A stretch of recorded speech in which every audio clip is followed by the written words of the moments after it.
appeler Brigitte parce que c'est long, 1 minute, mais ça compte. Et puis après, je demanderai à Samantha de s'approcher de moi pour venir lire le texte, on verra comment on s'organise. Donc je vous demande un moment de recueillement avec moi. Donc on est réunis aujourd'hui, 1er avril, c'est la date de la fin de la trêve hivernale, pour rendre hommage aux 501 morts de la rue recensés en France en 2016. On dit bien recensés parce qu'on estime qu'ils sont 6 fois plus nombreux. Il y a environ 3000 personnes qui sont mortes dans la rue en 2016. On meurt en toute saison. La rue ne fait pas le tri entre les personnes. La plus jeune avait 3 semaines, la plus âgée 96 ans, donc ça pose question sur un peu l'inhumanité de notre société quand même parfois. Et puis on a choisi pour la 3e année de rendre cet hommage ici, qui est un lieu de passage, un lieu du consumérisme pour interpeller et réveiller les consciences.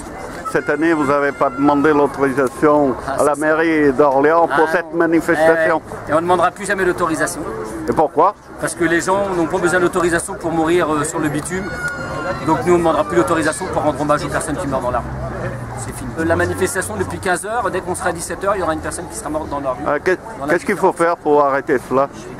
Il faut décider de l'inscrire dans la Constitution, qu'il est interdit de mourir et de dormir sur un trottoir et de mourir dans la rue.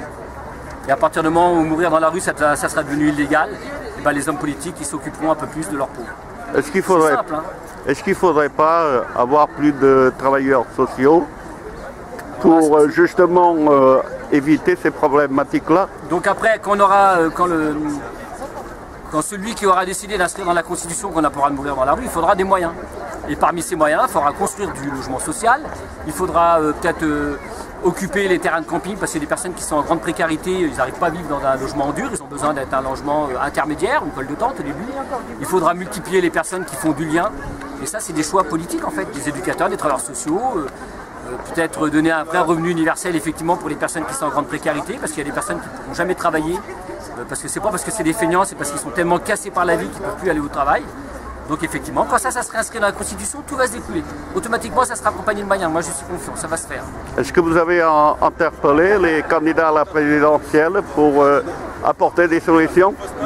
On va le faire, puisque là, ça va passer sur un média national. Donc on vous laisse, Antonio, colporter notre message de colère auprès des élus candidats aux élections présidentielles. Donc c'est à l'autre mission, mon ami Antonio.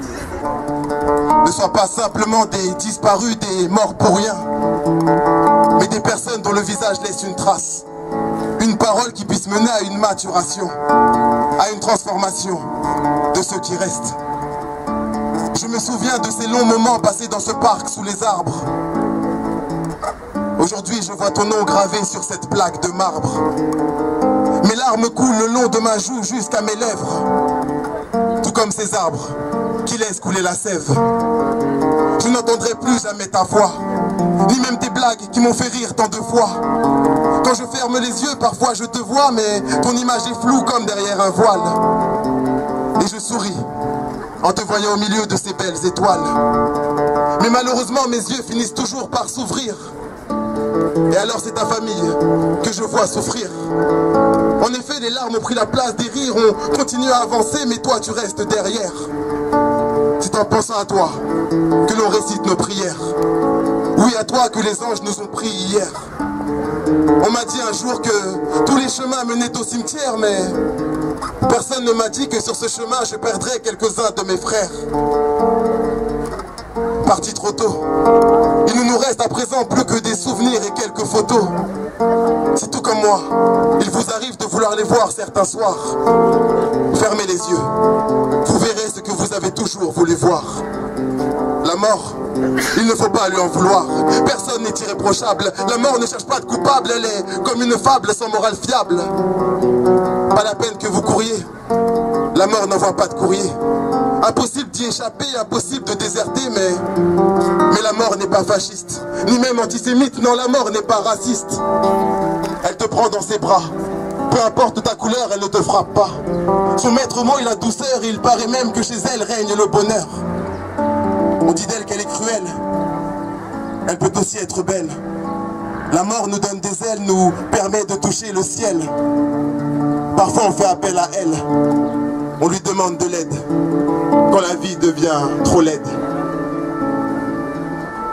que les personnes qui nous quittent ne soient pas simplement des disparus, des morts pour rien, mais des personnes dont le visage laisse une trace. Une parole qui puisse mener à une maturation, à une transformation de ceux qui restent.